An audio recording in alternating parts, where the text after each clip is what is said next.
On October 13, 1972, a plane carrying 45 people disappeared into one of the deadliest mountain ranges on Earth.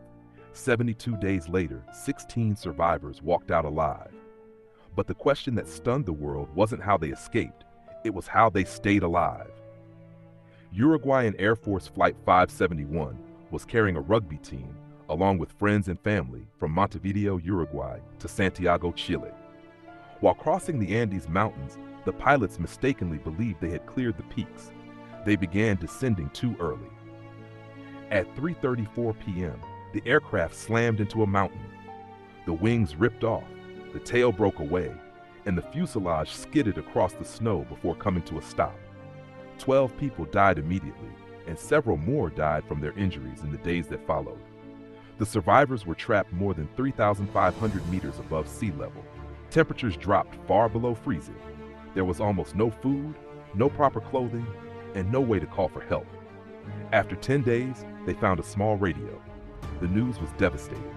Search and rescue teams had officially ended the search. The world believed everyone on Flight 571 was dead.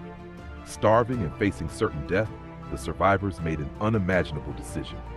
With no plants, no animals, and no other source of food, they survived by eating the bodies of those who had died in the crash. It was a choice they later described as the only way to stay alive.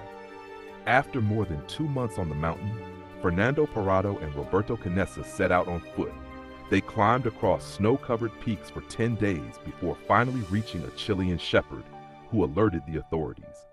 On December 22, 1972, helicopters rescued the remaining 16 survivors after 72 days in the Andes. The story of Flight 571 remains one of the greatest survival stories ever recorded, not because of the crash, but because when hope disappeared, they refused to surrender.